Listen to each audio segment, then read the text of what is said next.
So do you remember when these guys, the Strand clones, were terrorizing PvP a few months ago? Like, you walked around a corner expecting to see someone only to be met with a big old green explosion right in the face. Well, Bungie nerfed them a while back, and we started to see less players using them. But with the final shape, we got a new hunter exotic called Balance of Power, and yeah, they are so much more toxic than ever. I'm going to fully break down this exotic and the prismatic build that it pairs with to show you just how not okay this is. My name is Amps, and if you enjoyed this video, subscribe to not miss any more of my final shape or Echoes content I have coming very soon. Now, let's have some fun. Firstly, of course, we are using Balance of Power as our exotic armor of choice, and its new perk is called Double Down, which reads, your threaded specter has increased duration and durability, and damaging it releases additional threadlings. While near your threaded specter, you do not appear on radar. Yes, it's as crazy as that sounds. The range for the hidden buff, aka being off radar, is actually really far. We tested it and it's exactly 15 meters, which gives you a ton of flexibility to move around while your enemies are spinning in circles trying to find you. You can get this exotic in one of two ways. The first is to complete the legendary version of the Final Shape campaign, which will give you a choice of this exotic or Gifted Conviction. The second way to get it, if you don't want to rerun the campaign or bot the other exotic, is to reset your rank at the Cryptarch in the tower.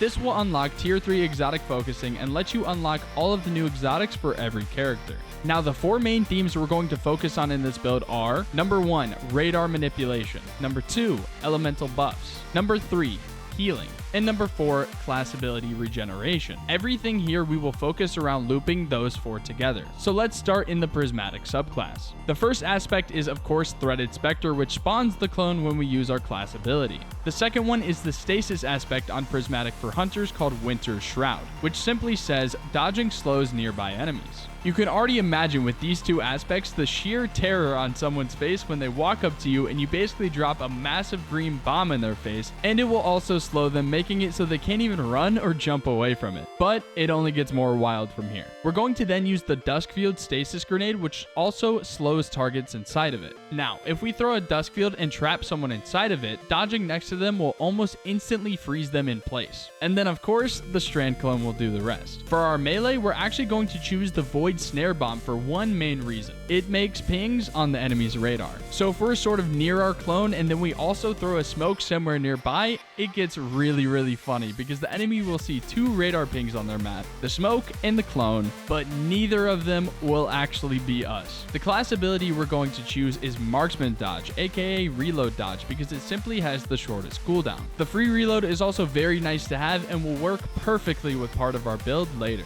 The super is mostly personal preference, but I'm rocking the new Arc Super Storm's Edge because if you haven't tried it out in PvP yet, it's really good. Now, let's talk fragments, and with our two aspects, we actually get 6 of them. The first one is Facet of Hope. While we have an elemental buff, our class ability will recharge faster. We'll talk about how we're going to have an elemental buff almost non-stop here soon. So basically, this is free class ability regen, which is one of our main goals. Next is Facet of Devotion, which will grant us bonus light transcendence energy when we defeat targets afflicted by stasis or strand debuffs. As you remember, we have a lot of ways to slow and freeze targets, so this is the first half of us building into becoming transcendent. The second half is, of course, getting more darkness transcendent energy, which is why our third fragment is Facet of Sacrifice. This will grant us bonus dark transcendent energy when we get ability kills and have a light elemental buff. Well, here's where our first elemental buff comes into play because our next fragment is Facet of Purpose. Whenever we pick up an orb, it will grant us the elemental buff that matches the damage type of our super. In my case, I get amplified because I have Storm's Edge equipped. But as I said previously, this is kind of personal preference because any of them will proc Facet of Devotion. Fragment number 5 is going to be Facet of Blessing, which when we defeat targets with our melee will begin health regeneration. This is the first of many different ways we'll be able to heal ourselves, but this one is incredibly nice because we will oftentimes find ourselves in close quarter combat situations due to the nature of the build being near our clones. The final fragment is Facet of Ruin. This makes our stasis shatter damage from defeating frozen targets have a bigger radius and deal more damage. This helps a lot when you see a group of multiple enemies and you use the Duskfield slow dodge clone combo on them. The Spectre explosion plus the increased area and damage of shatter is super deadly. Okay, now we've got the whole subclass covered, but we've still got a lot more work to do to take the most advantage of this build. Our exotic weapon is where we'll start because it actually builds into all 4 of our key themes.